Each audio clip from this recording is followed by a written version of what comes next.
Selamat datang di Ngalor Ngalbum Horor. Iya, sabar dulu lur ya untuk lanjutan Mission Impossible-nya. Ngalor dulu kita 2 film biar inti nggak bosen ya kan. Balik mana ambil aku Icang dengan quotes hari ini. Kerja udah keras, kalah sama yang punya ordal. Kali ini kita akan mengalor film bergenre horror thriller yaitu The Home tahun 2025. Mengisahkan seorang pria yang baru bekerja di panti jompo, namun keanehan demi keanehan terjadi hingga akhirnya terkuaklah fakta yang sangat mengerikan dan mengejutkan. Seperti apakah kengerian film ini? Langsung aja ke requestan salam-salam tidak hangat dari dulurku Adrianus Levi Pratama ya. Cak, nitip salam dong buat pacarku di Cina. Sing tana walaya ning ing wong subscribe cing wah. Yaitu tadi artinya subscribe jangan lupa lur. Monggo sekecaaken. Film dimulai dengan seorang pria bernama Max yang mendengar berita jika badai besar sedang terjadi dan akan meluas ke 3 negara bagian di Amerika. Usut punya usut saat masih kecil, Max diangkat anak oleh pasutri, sebut saja Pak Ijo dan Pak Inem, yang juga memiliki 3 anak angkat lainnya dengan yang tertua bernama Luke. Meski bukan sedarah, namun Pak Ijo mengatakan ke anak-anaknya jika hubungan mereka sama seperti keluarga lainnya. Max pun terlihat sangat sedih karena kakaknya Luke yang akan masuk kuliah harus tinggal di kosan dan akan pulang ke rumah setiap liburan saja. Sampai suatu hari Max begitu terpukul ketika mendapat kabar dari ortunya jika Luke tewas bundir. Dan dari catatan yang dia tulis, Luke mengaku bundir karena mengalami suatu masalah di kampusnya. Dad said they call his foster brother Dan Blood. Can't believe you're leaving me. An hour away, I'll be home holidays. Is gone. Left a note, Max. I'm at college. Max yang memang sejak kecil hobi gambar, seperti biasa karena malam itu gabut, dia pun membuat grafiti di tembok jalanan. Akan tetapi perbuatannya kepergok polisi dan Max pun langsung ditahan sementara waktu karena telah melakukan aksi vandalisme. Tak lama kemudian Pak Ijo pun datang dengan sangat marah dan kecewa karena sudah berulang kali Max ketangkep polisi, berulang kali dipenjara, dan ujung-ujungnya Pak Ijo juga yang repot ngebebasinya lur. Kali ini Pak Ijo sudah meminta bantuan hakim untuk meringankan hukuman Max, yaitu menjalani pelayanan masyarakat. Alhamdulillahnya hakim pun setuju dan Max diminta menjadi pengawas panti jompo bernama Green Meadows selama 4 bulan ke depan.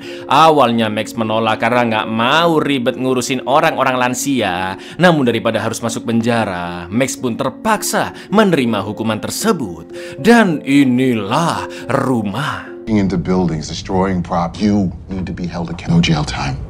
Community service.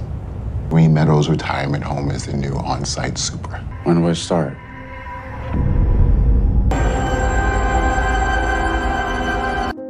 Max pun akhirnya OTW ke panti jompo Green Meadows yang lokasinya selalu saja di tengah hutan dan cukup jauh dari keramaian lur. Kenapa sih nggak di tengah alun-alun gitu kan bisa ya? Goblok! Sesampainya di sana, Max sempat melihat mbah-mbah yang memperhatikannya dari jendela di lantai 4. Lalu Max di briefing oleh 2 perawat yaitu Les dan Juno apa yang harus dia kerjakan. Seperti wadah sampah harus dikosongkan 2 kali sehari, karpet divakum tiap hari karena memang panti jompo sangat menjaga kebersihan. Selain itu Max diberikan seonggok kunci yang bisa digunakan untuk membuka semua kamar kecuali beberapa lorong dan ruang basement lur. Max juga dilarang sangat keras naik ke lantai 4 dengan alasan pasien-pasien di sana butuh perawatan khusus dan tidak sembarang orang bisa masuk. Hari itu Max langsung mulai bekerja, dimulai dari mengambil sampah kamar-kamar lantai 3 dan kamar Max juga berada di lantai itu lur.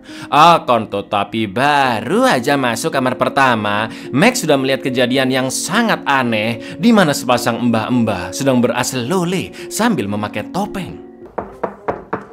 Here to get your garbage.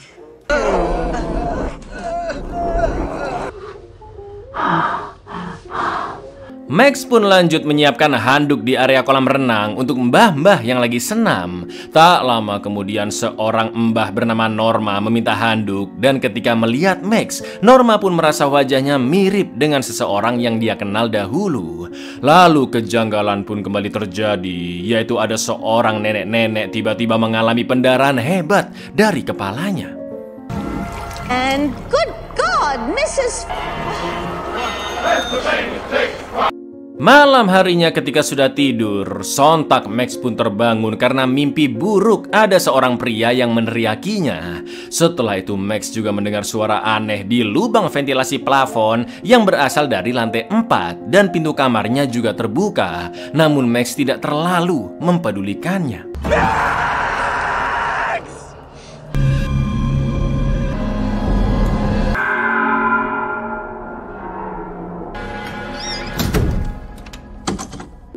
Keesokan paginya, Max dibangunkan dua mbah bernama Lou dan Sadie yang terus menggedor-gedor pintu karena ada kakek-kakek yang sampai popoknya bocor. Bahkan kakek itu menggambar di tembok dengan nya. Tapi ternyata para lansia memberikan sambutan untuk Max yang baru bekerja di sana sebagai bentuk kehangatan mereka. Selain itu juga ada Dokter Sabian yang mengurus kakek nenek di sana jika ada yang sakit, dan Sabian juga sempat memuji Max karena memiliki mata yang indah. Akan tetapi Max sempat melihat nenek-nenek yang sedang melukis, namun gerakannya aneh dan sempat melet lagi ke arah Max lur. Ternyata nenek itu menggambar para lansia di sana dengan wajahnya yang diburamkan. I'm D.W. Sabian. I'm doctor on staff. You have beautiful eyes, quite large, you know. Thanks. We call you sweetheart.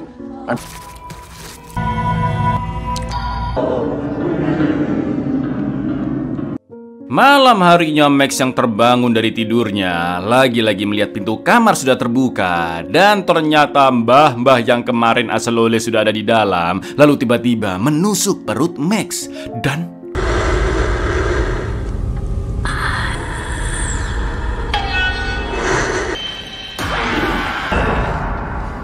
ya, itu hanyalah mimpi. Sontak Max pun terbangun dan dia mendengar lagu yang disetel sangat kencang dari ruang santai. Padahal saat itu sudah dini hari lur. Karena penasaran, Max pun datang ke sana, yang ternyata sepasang mbah-mbah sedang merayakan ultah pernikahan mereka. Namun saat akan balik ke kamarnya, Max mendengar suara teriakan yang sangat mengerikan dari lantai 4. Tak lama kemudian Nek Norma datang menghampiri Max dan mengaku sedang jalan-jalan karena sulit tidur. Maka dari itu Norma mengajak Max untuk ngobrol-ngobrol di kamarnya, dan di sana terdapat ukiran kecil mirip cangkir yang dibuat oleh teman Norma yang meninggal beberapa tahun lalu. Juga ada sebuah lukisan yang digambar oleh anaknya Norma, namun sudah robek setengah saat dulu mereka bertengkar. Norma pun menjelaskan seperti apa gambar lukisan yang hilang itu, dan ternyata anak Norma juga sudah meninggal beberapa waktu yang lalu lur. My friend Esther. It's for people. We had a fight one night and he ripped it up. He passed away some time ago.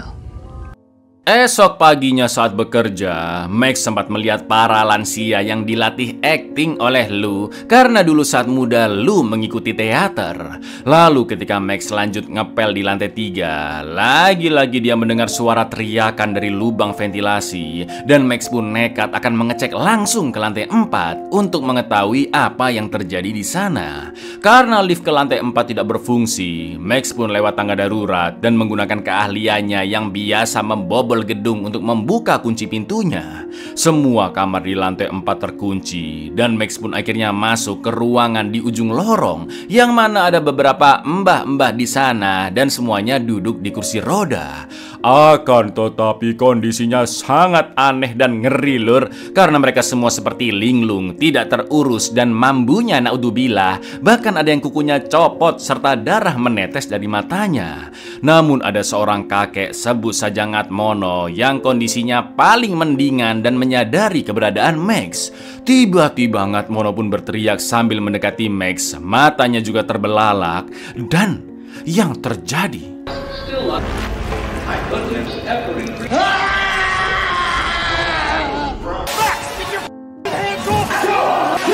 Setelah insiden itu, Max pun dipanggil Dokter Sabian ke ruangannya karena ketahuan membobol pintu tangga darurat lantai 4. Namun Sabian tidak akan melaporkan ke polisi dan masih memberikan Max kesempatan untuk merubah sikapnya. Max pun hanya bisa meminta maaf serta berjanji tidak akan mengulanginya lagi karena para lansia di lantai 4 sepertinya memang butuh perawatan khusus. Akan tetapi di malam hari, Max kembali menemui keanehan di mana beberapa lansia sedang asyik pesta di kolam renang dengan kostum pantai.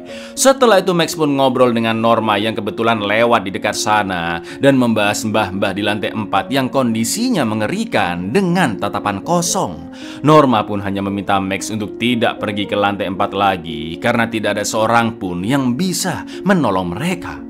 Lalu di malam harinya Max bermimpi buruk di mana Ngatmono mencekik Max dengan usus lansia lain di ruangan itu. And I'm not gonna hurt you.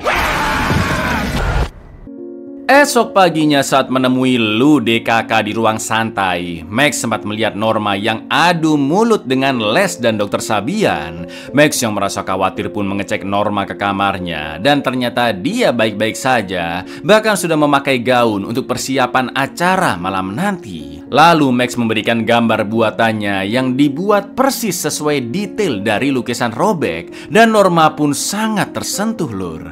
Sampai akhirnya Norma memberitahu jika ada sesuatu yang mengerikan di panti jompo itu dan Max harus kabur sesegera mungkin. Namun sontak Norma pun panik ketika melihat ada seseorang di kejauhan yang mendengar percakapan mereka. You need to get out. There's something very wrong with this place. Something wrong with this place. Karena masih kepikiran dengan perkataan Norma barusan, Max pun akan menemuinya lagi untuk mendapatkan penjelasan. Akan tetapi Juno yang ada di depan kamar Norma mengatakan jika Norma baru pulang dari rumah sakit dan sedang istirahat karena tadi gula darahnya sangat rendah. Keesokan paginya saat bersih-bersih daun di halaman, Max melihat Ngatmono yang menggigit jarinya sendiri hingga berdarah dan seperti berusaha menuliskan sesuatu di jendela. Lalu tiba-tiba, Lur,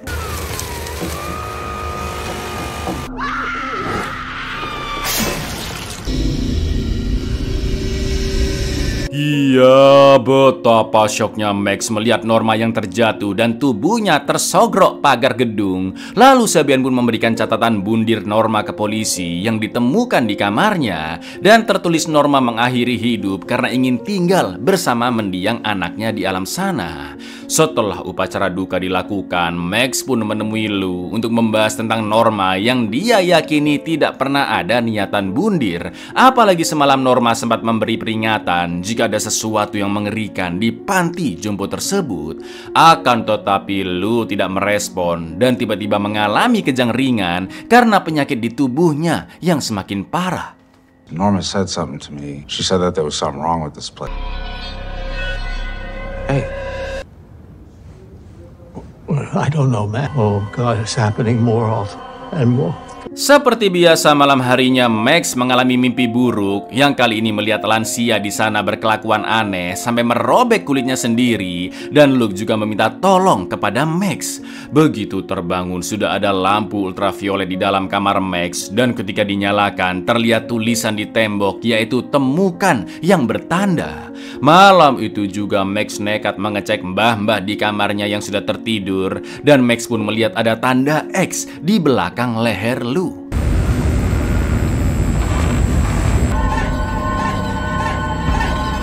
Esok harinya Max pun video callan dengan kedua ortunya dan hanya mengatakan jika dirinya baik-baik saja tanpa memberitahu berbagai keanehan yang terjadi.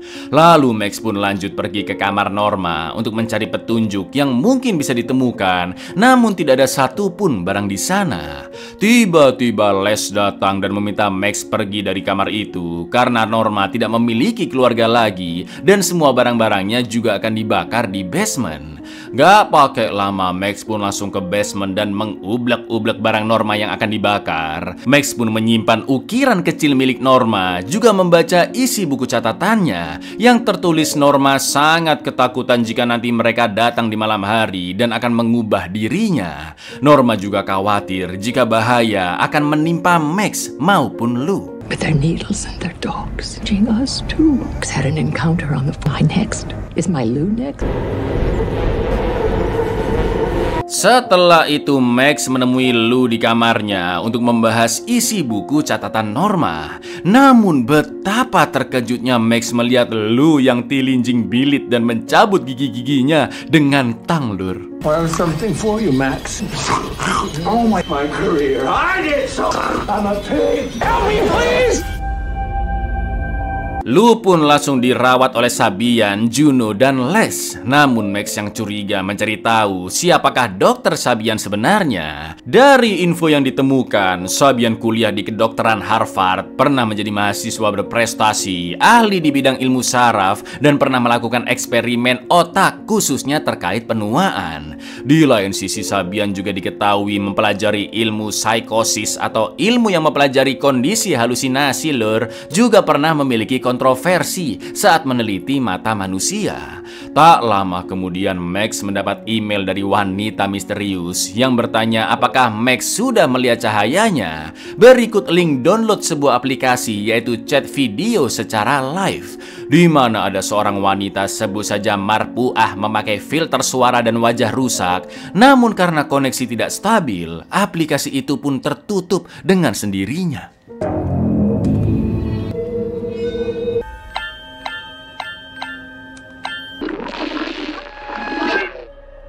Keesokan paginya aplikasi kembali menyala dan Marpuah mengatakan jika dirinya lah yang mengirimkan lampu ultraviolet dan dia juga bisa memperhatikan gerak-gerik Max serta penghuni panti jompo lainnya. Marpuah ingin Max membantunya untuk menyelamatkan mbah-mbah di panti jompo sebelum mereka diubah menjadi monster. Sedangkan Norma juga dibunuh oleh oknum-oknum di sana karena terlalu banyak mengetahui rahasia. Akan tetapi Marpuah tidak bisa ngobrol terlalu lama dan segera mematikan aplikasinya karena oknum-oknum itu bisa curiga. I killed Norma for knowing too much. They'll kill you too. Help me help them. It's just like the other. I'm gone too long. They'll grow suspicious. Will hurt me.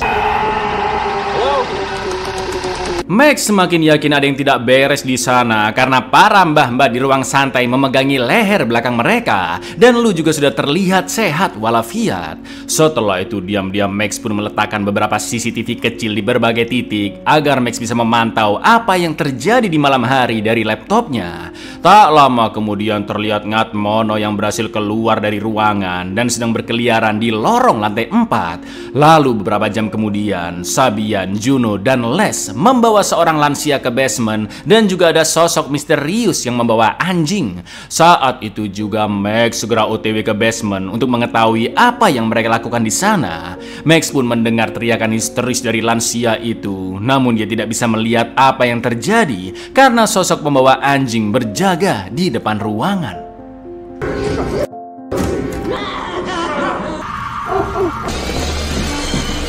Ketika balik ke kamar, Marpuah sudah ada di sana dan memberitahu jika panti jompo itu milik sebuah perusahaan medis yang berada di bawah naungan pemerintah Amerika. Dengan kata lain, semua riset, uji coba, eksperimen baru yang kontroversial di sana semuanya didanai oleh pemerintah, dan fasilitas seperti ini juga tersebar ke seluruh negeri dengan ribuan lansia yang menjadi subjek penelitiannya, Lur.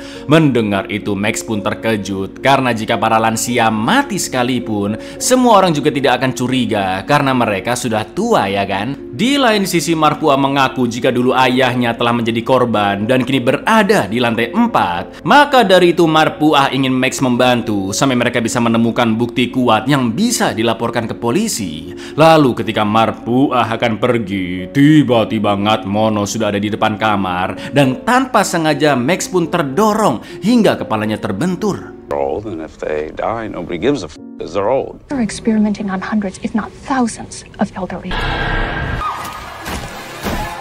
Saat terbangun dari pingsannya, Max sudah ada di ruang perawatan bersama Juno yang memberitahu jika Dr. Sabian akan memeriksa kondisi Max lebih lanjut. Jelas Max yang takut menjadi bahan eksperimen akhirnya kabur dari jendela dan menelpon kedua ortunya di Pertamini terdekat agar segera dijemput. Sesampainya di rumah ternyata Pak Ijo dan Pak Inem sudah mengasuh dua anak angkat baru karena mereka kesepian tinggal di rumah. Lalu Pak Inem pun membawa Max istirahat di kamar. Dan ketika ngobrol-ngobrol, Pak Inem mengucapkan kalimat yang sering diucapkan oleh Norma, Lur. Tak lama setelah kedua ortunya pergi, Max yang yakin emaknya kenal dengan Norma menanyakan kedua anak angkat baru sambil menunjukkan foto Norma. Jelas mereka tidak pernah melihatnya. Namun saat kedua gadis ini melihat ukiran cangkir yang dibawa oleh Max, mereka pun memberitahu jika di rumah itu ada ruangan rahasia yang mereka temukan beberapa bulan lalu, dan di dalamnya juga terdapat banyak cangkir-cangkir seperti itu. Max pun dibawa masuk ke ruangan rahasia yang ternyata berada di balik lemari baju. Ruangan itu ternyata tempat pemujaan dan ada tulisan Dewi Romawi bernama dia, yaitu Dewi awet muda yang bisa meminumkan cairan awet muda ke orang-orang melalui cangkir atau cawan. Selain itu juga ada album-album foto dari tahun 90-an dan ya, panti jompo itu hanyalah sebuah kedok, Lur, karena sebenarnya para lansia, staf, juga Pak Ijo, Pak Inem adalah kelompok sekte sesat yang fisiknya tidak pernah menua. Mereka juga sering foto bersama remaja-remaja yang diikat ke kursi, termasuk kakak Max yaitu Luke yang ternyata tidak bundir. Namun mereka dibawa ke panti jompo untuk dijadikan tumbal. Dia only got us up here, sip from her chalice.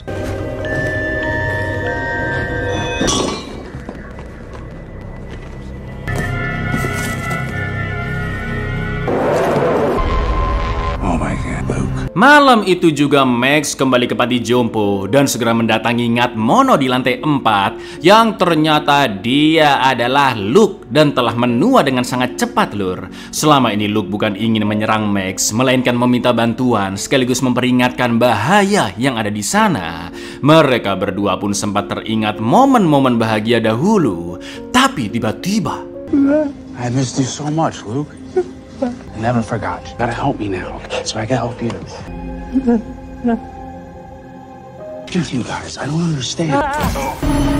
Ketika terbangun dari pingsannya, Max sudah terikat di kursi dengan setelan rapi dan semua orang juga berkumpul di sana lalu foto bersama Max. Sebagai pemimpin sekte, Lu pun mengucapkan terima kasih ke semua orang yang telah memainkan peran masing-masing dengan sangat bagus, termasuk Marpuah, Lur. Lu pun menjelaskan ke Max jika mereka semua hanya berakting sejak Max datang ke sana dan cara itu pula yang digunakan untuk menjebak korban-korban sebelumnya. Semuanya palsu, Lur. Tanda di leher lah, konspirasi pemerintah lah, eksperimen lah, karena itu adalah hiburan bagi mereka. Dan Max sengaja dibuat penasaran agar terus berada di panti jompo. Ternyata setiap malam ketika Max bermimpi buruk, sebenarnya dia sudah dibius. Dan dalam kondisi tidak sadar itulah Sabian mengambil sedikit demi sedikit kelenjar di belakang mata kanannya Max, di mana sekte sesat ini percaya jika cairan itu bukanlah kelenjar, melainkan minuman dari Dewi Dia untuk membuat awet muda dan meningkatkan vitalitas. Di lain sisi, para korban akan menua secara drastis jika cairan itu terus-menerus diambil, seperti para lansia di lantai 4, ya kan?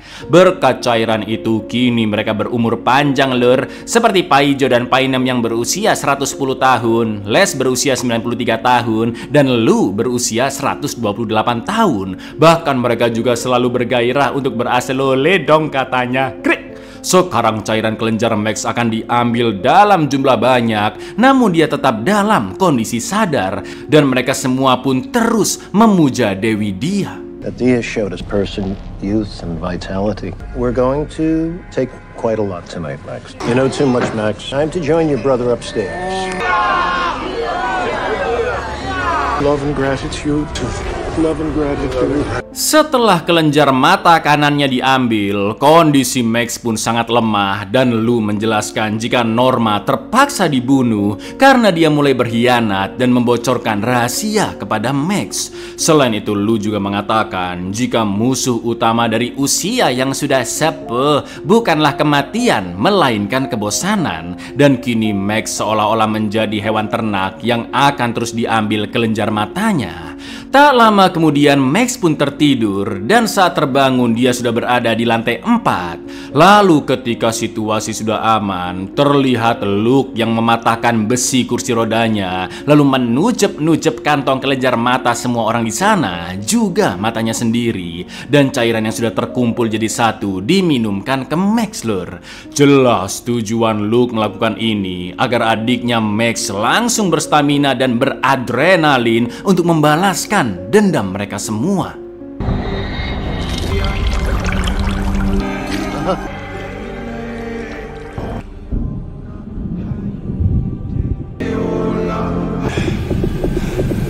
Sontak jantung Max pun berdegup kencang, matanya terbelalak, dan dia mulai membantai satu persatu orang di panti jompo, dimulai dari Juno yang baru masuk ke dalam ruangan.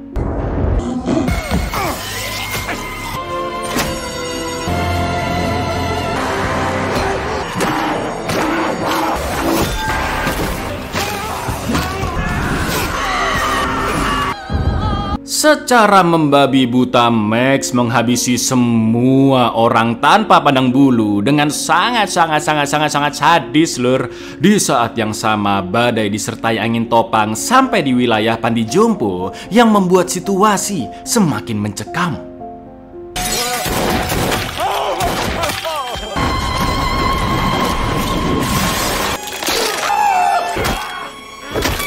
Setelah semua pentolan sekte dihabisi, berikut seluruh komplotannya. Max pun mengambil cairan kelenjar mata mereka semua dan langsung diminumkan ke para korban di lantai 4, termasuk Luke, yang akhirnya Max pun berhasil menyelamatkan mereka. Taking it all back, Luke.